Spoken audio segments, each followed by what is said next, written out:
We ended the last lecture talking about light and how light is energy. And now we're going to talk about light interacting with matter.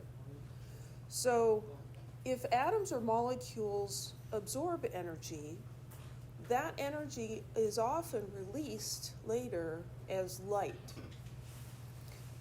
We see this in fireworks, neon light. So this is a neon light. A neon light, a real neon light, is always orange because that's the color neon is when you zap it with electricity. Each element has a characteristic color. So there we've got neon, and over here we've got mercury, helium, and hydrogen lamps. And we'll be looking at these in an experiment coming up.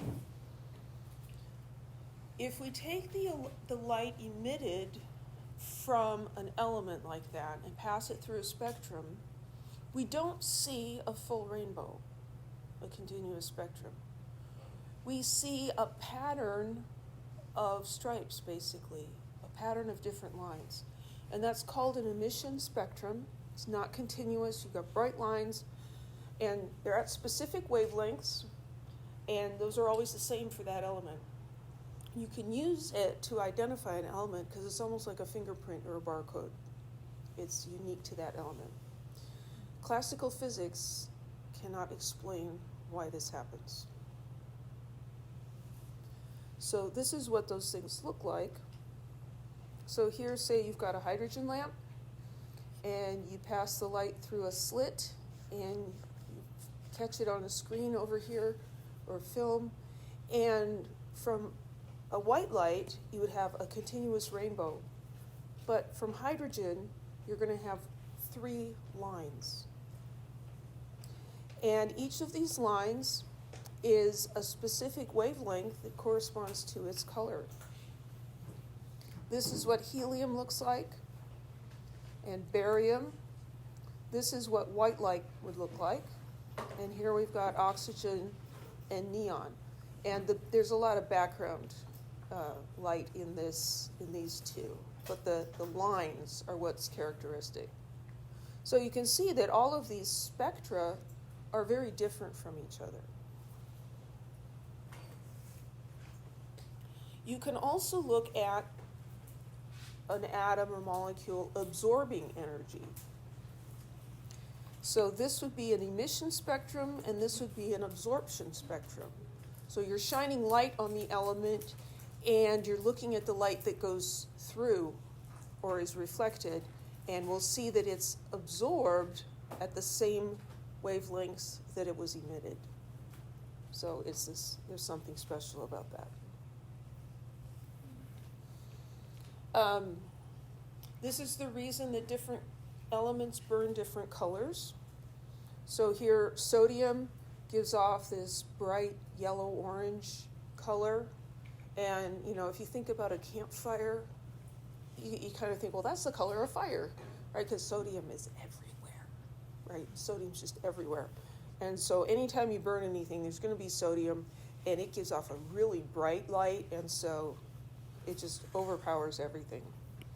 Potassium has this faint lavender color. Lithium is bright red, and barium has a little bit of a greenish tinge to it. So this is one way that they were able to identify elements back in the Dark Ages. So Johannes Rydberg was interested in these atomic spectra because nobody could explain what was going on here. So he looked at these atomic spectra and found that they could be described with an equation. The equation involved the inverse square of integers. So this is the equation he came up with.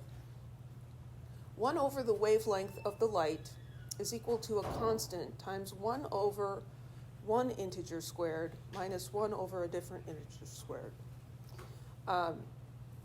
And those would be chosen to match up with the particular element. So this equation doesn't give us much insight. It doesn't say, well, why are atomic spectra discrete? Why do they have lines instead of a continuous spectrum? Why are atoms stable? Why does this equation work? It was just an empirical thing. He found a mathematical equation that he could use to describe the lines, which is kind of cool, but actually ultimately not very useful. So let's revisit Rutherford's nuclear model of the atom. So the atom has a tiny dense center called the nucleus, which contains almost all the mass of the atom. And that's where your protons and neutrons are. So the nucleus is positively charged, and that positive charge balances the negative charge of the electrons. The electrons are moving around in the empty space around the nucleus. Remember we said if the nucleus was the size of a green pea, you put that on the 50-yard line of a football field. And the electrons would range out as far as the goal lines. Right? So what's in between? It's not air, it's nothing. It's just a few electrons in that huge space. What are those electrons doing? So electrons are charged particles, and they're moving. And according to classical physics, if you have a moving charged particle, it gives off energy. So if electrons are giving off energy, then atoms should glow, right? Because they're giving off energy. If that is true, then also the electrons should be, as they're giving off that energy, they're losing energy, and they should ultimately crash into the nucleus, and the atom should collapse. But it doesn't. So we have these negative charges around this positive nucleus. Why don't they just go and stick to the nucleus? And what are they doing out there anyway? And then when the atom gains or loses energy and we see this light absorbed or emitted, what's going on with that? The nuclear model doesn't explain what's happening there. So Niels Bohr, this is the same guy who didn't like quantum mechanics, developed a model of the atom that explains how the structure of the atom changes when it undergoes energy transitions. So in the Bohr model, we have electrons traveling around the nucleus in circular orbits, a lot like the planetary system with the sun in the middle and the planets going around in orbits, right? The orbits exist at only specific fixed distances from the nucleus. And so we know that the planet Earth, it does vary a little bit, but it's always the same, right? Its distance from the sun. The energy of each orbit is also fixed, or we can say it's quantized. There's a particular value. It can't be a little higher or a little lower. It has to be just that right amount of energy. That energy is related to the electron's position in the atom, whether it's closer to the nucleus or further away from the nucleus. So that word quantized means that an atom can only have very specific amounts of energy. We have, let me see what's coming up next. No, we'll stay with this. So we have a lot of things in everyday life that are quantized. Our monetary system, right? If you look at the coins, you have a penny and a nickel and a dime and a quarter. Sometimes you can find a 50-cent piece or a dollar. But have you ever seen a 3-cent coin? They don't exist, right? If you need 3 cents, then you're going to use 3 pennies, right? So there are specific values that can be used and nothing in between. Going up a set of stairs. Let's draw a picture.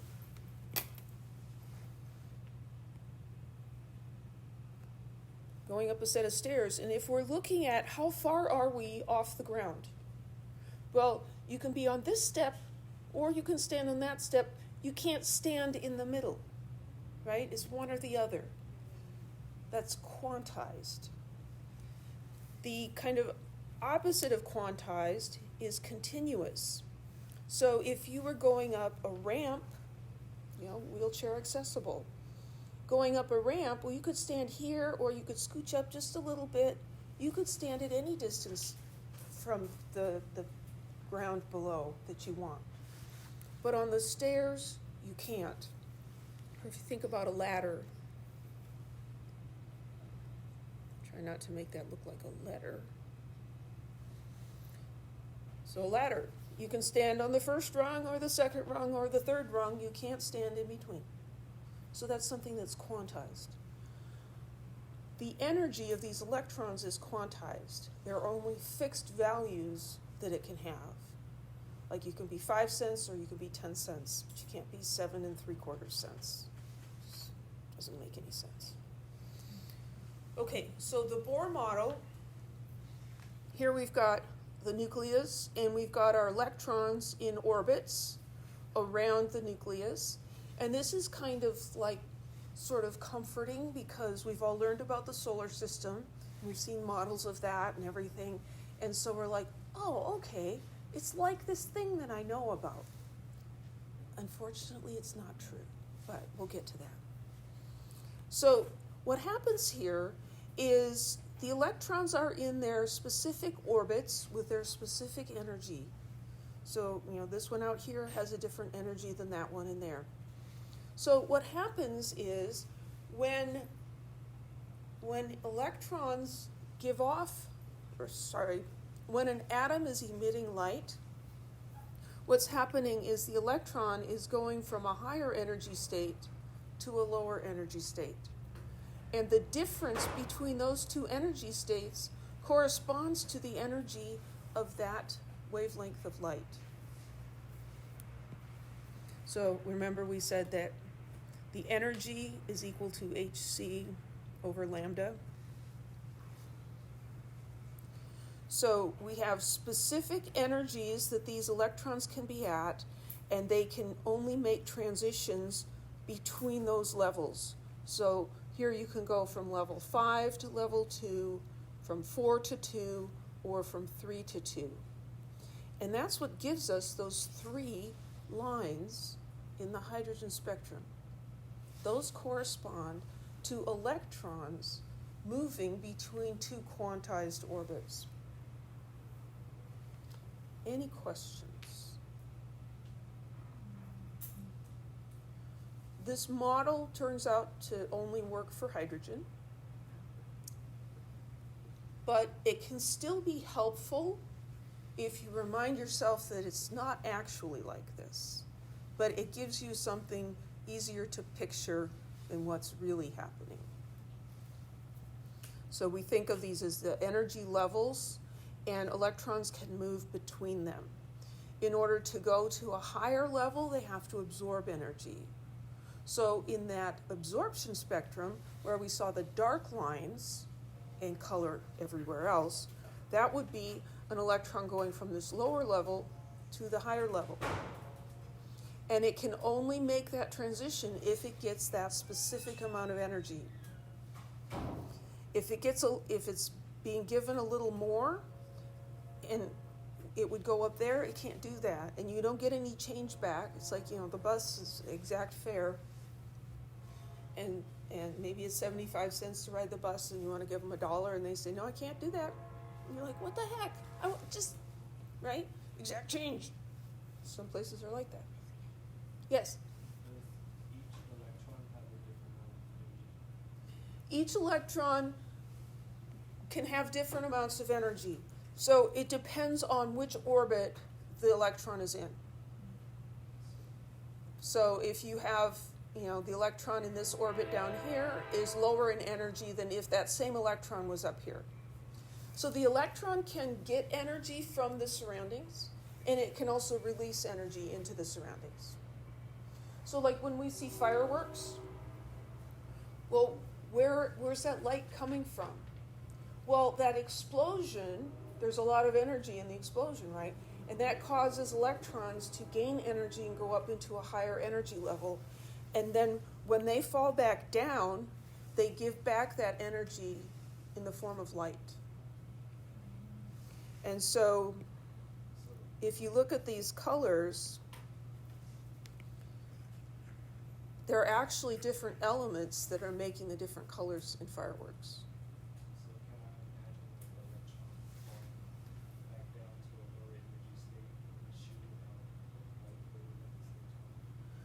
Yeah, so you can imagine that it's going down to a lower state, and that energy difference is, yeah, getting shot out as a photon of light.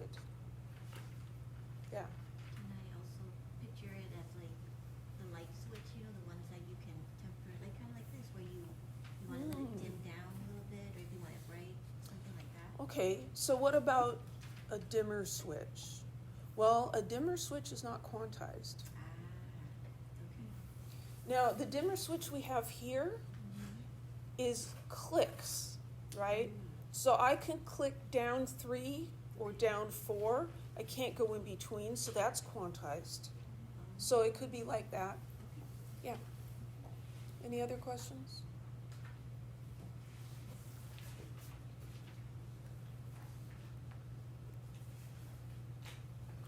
So this is where things get a little trippy. So the electron goes from this one orbit to the next orbit without going in between the orbits. Say what? Okay, this is where we get into the quantum strangeness business. Okay, so it makes a quantum leap. You know, they've revamped that TV show. It's actually really good. They've got new episodes out on Wednesday nights, but you can record it and watch it later, right? But a quantum leap is leaping from one state to another state without going in between, which sounds impossible, doesn't it? And for real-life objects like Schrodinger's cat, it is impossible, but not for the quantumly small, like electrons. So the energy of the photon that is emitted is equal to the energy difference between those two states that the electron is going from. So what that means is that we can calculate the energies of those stationary orbits from the wavelengths of the spectral lines. So this, gives rise to the Bohr model, and they can say, okay, n equals 1 is this particular energy, and n equals 2 is this much energy, and we're like, great, this is awesome. It only works for hydrogen. Yeah, kind of limits it. So why do we even talk about it? Well, it has huge historical importance, and it also has conceptual importance. Because even though we recognize, okay, that's not exactly how things are, it's still an easier way for us to visualize what's happening, okay? It was replaced with quantum mechanics.